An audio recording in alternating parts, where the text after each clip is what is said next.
Hola, ¿qué tal? Bienvenidos a This is Comic. El día de hoy hablaremos del primer arco argumental de la etapa de Ed Brubaker en Catwoman. Me refiero a la historia The Dark End of the Street. Catwoman es un personaje que de múltiples maneras siempre ha estado vinculada con el Caballero de la Noche. De hecho, su primera aparición se dio en 1940, en el número 1 de Batman. Es un personaje que siempre estuvo en constante evolución. Era manejada como villana, antiheroína y heroína, e incluso con puntos intermedios de esta clasificación. Pese a ser un personaje bastante interesante y recurrente, nunca tuvo su propio cómic, y así se mantuvo por 40 años, pero llegaron los 80 y a mitad de estos, la crisis. Así que prácticamente todos los personajes arrancaron de cero y renovados. Catwoman vio su nuevo origen en un trabajo de Frank Miller, Batman Year One. Ahí se estableció un personaje mucho más oscuro y complejo, y todo lo que se contó ahí se vio profundizado en 1989, en el primer título propio del personaje, una miniserie de 4 números. Llegaron los 90 y en cierta forma el universo de Batman se expandió. Esto permitió que el personaje tuviera su primer serie regular, la cual tuvo un total de 96 números, y corrió desde el año 1993 al 2001. Tras terminar esa serie, DC Comics decidió cambiar una vez más al personaje, así que con la finalidad de darle un nuevo tono, enfoque y horizontes, en el 2002 arranca el tercer volumen de Catwoman. La etapa inicial y la renovación corre a cargo del escritor Ed Brubaker. Como la mayoría seguramente ya sabe, en México solo se van a publicar estos números, así que mencionaré brevemente que hay que leer para entender bien este run. Antes de la serie como tal hay un par de historias. Trail of the Catwoman, narración que corrió como backup de los números 759 al 762 de Detective Comics, y la novela gráfica Selina's Big Score. Ya en la serie regular la historia de Brubaker va del número 1 al 37, y solo tuvo un pequeño descanso en el número 11. La forma de escribir de Brubaker combina muy bien dos tipos de narrativa. Cada uno de los arcos argumentales nos cuenta una situación, una historia o un caso que tiene un cierre, pero todo el tiempo hay pequeñas subtramas y semillas que van avanzando hacia adelante, las cuales desembocan en una enorme historia general. La historia que aquí se nos cuenta es manejada por medio de un tono urbano y noir. Eso es algo bastante lógico y de esperarse conociendo a Brubaker. El inicio tal cual nos lo escupe en la cara. Estamos en un callejón oscuro de una gran ciudad. Una chica de la vida galante se relaciona con un hombre misterioso e inevitablemente las cosas terminan en un terrible crimen. La historia avanza y vemos que Selina está muy contrariada con su propia identidad, tiene muchas dudas y está atravesando un momento complicado.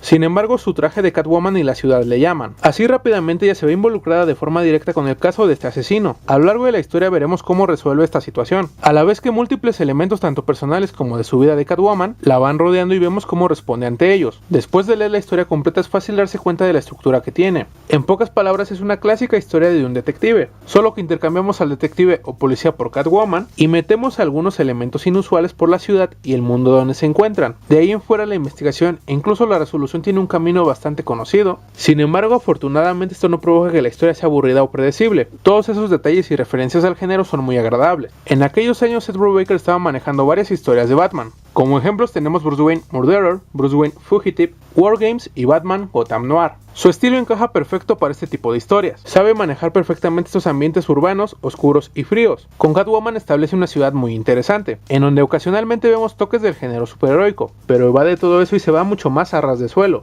Nos muestra crímenes reales y agresivos, situaciones crudas y tangibles, y se esfuerza en profundizar y detallar a cada personaje. Las reflexiones y pensamientos que tiene esta Catwoman abarcan una gran variedad de temas. Su voz interna prácticamente es única, está muy bien llevada, y nos brinda visiones muy atractivas. Como bien lo establecen aquí, Catwoman es un personaje que navega en los grises. Esto nos permite ver las cosas desde otros ángulos. El ritmo es bastante bueno, y hay un excelente balance entre la exposición, el desarrollo y la acción. El apartado artístico es de Darwyn Cooke, artista que tiene en su bibliografía obras como New Frontier, Batman Ego y The Spirit. Su trabajo aquí es bastante bueno, tiene una excelente narrativa. Pese a su estilo sabe detallar muy bien a los personajes y ser sumamente expresivo. Su dibujo puede parecer sencillo pero todo el tiempo lo llena de detalles. Algo muy interesante es ver cómo se relaciona y responde con el tono de la historia, ya que su estilo es muy brillante y por momentos muy cartoon, y eso provoca un contraste muy atractivo. El entintado de Mike Allred es muy bueno, y ni qué decir de los colores de Matt Hollingsworth, es excelente en su trabajo. En resumen, esta es una historia bastante buena, pero sin duda será mejor hablar de la etapa completa, así que eso lo veremos más adelante. La mayor razón por la que actualmente recomendaría esta historia es para que tengan un buen contexto sobre cierta historia que tendremos en Batman Rebirth, y en su momento lo comentaremos a fondo. Tú dime en los comentarios qué te pareció esta historia, el guionista, el artista y todo lo que quieras. Sigue en This is Comic.